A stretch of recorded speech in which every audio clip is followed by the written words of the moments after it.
all I felt was a smack.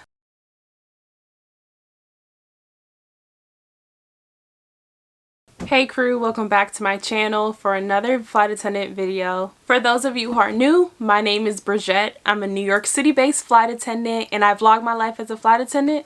So if that interests you, don't forget to subscribe and stay tuned. Today's video is another flight attendant story time. This video is about a Paris flight that I worked, that I brought my mom along with, and we are going to call it the Paris Assault. So let's get right into it. So like I said in the intro, this was a Paris flight that I was working, and I was able to bring my mom along because she had never been to Paris.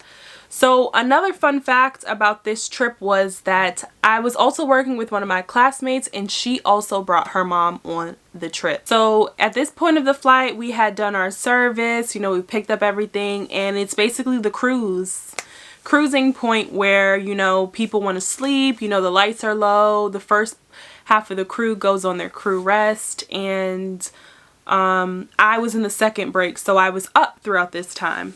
So in this moment, I'm going to go check on our parents. I went and checked on my classmate's mom. She said she was fine. And now I'm going to check on my mom. So I went over to my mom, asked her if she needed anything. And as I was speaking to her, all I felt was a smack. Now, in that moment, I think I was in complete shock. Like, I didn't want to believe what happened really happened.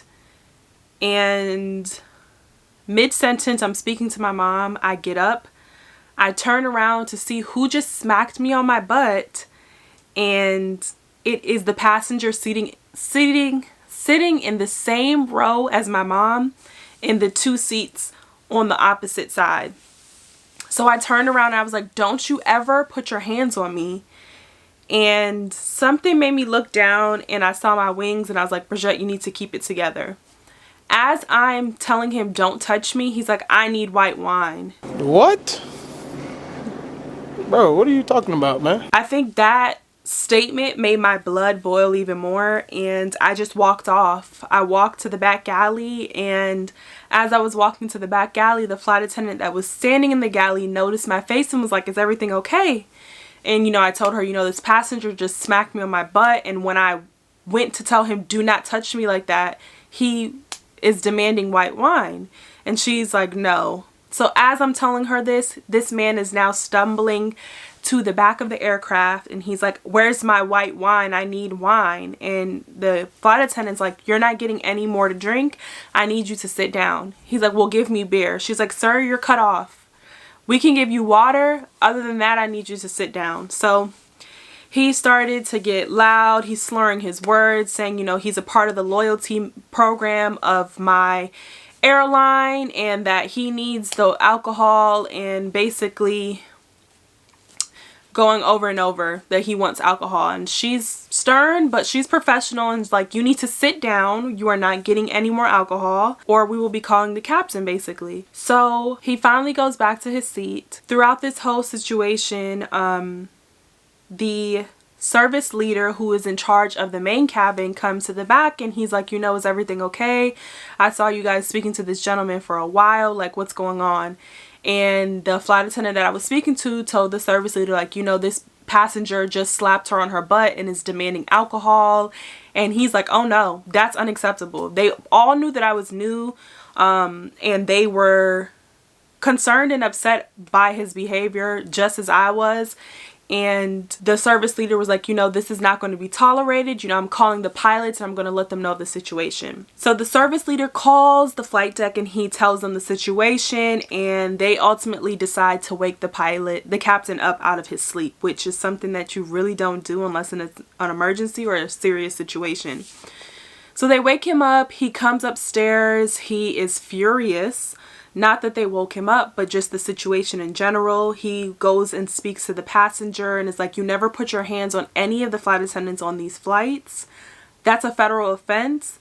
That is sexual harassment. It's not acceptable. I can't remember what the passenger's response was to the captain, but ultimately the captain wanted to speak to me and make sure that I was okay, and He basically told me they supported me in any decision that I wanted, but the police were going to be meeting us once we landed in Charles de Gaulle. So one additional bit of information is that this gentleman was not traveling by himself.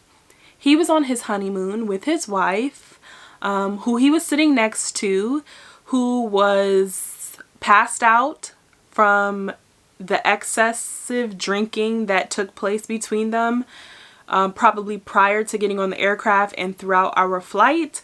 And this is where communication is so key on planes. It doesn't matter if it's a large plane, if it's a small plane. Communicating between flight attendants can alleviate and help any situation. It then came out to us the amount of alcohol that they were served between the two of them from all the different flight attendants, where we found out that they basically drank out all of the Prosecco that we had on the aircraft. So captain got into contact with dispatch, and they confirmed that the police were going to be waiting once we landed. And you know, I wasn't thinking like SWAT police. I'm thinking like airport security, you know, airport manager or something like that. I'm new, like I didn't know the procedures. But from the flight attendants who were seated near the boarding door, their recollection, they said once they opened the door, it was like 6 French SWAT police with their guns ready to come on this plane and basically drag this guy off. Excuse me. So they waited for everyone to deplane, and as he was deplaning, they pulled him to the side and basically spoke to him with an airport manager and the French police officers, and basically told him, like, you know, what you did is illegal. She can press charges on you. You can go to jail. You can be fined. It's not acceptable. It won't be tolerated. And his response was, oh, it's my first time doing this.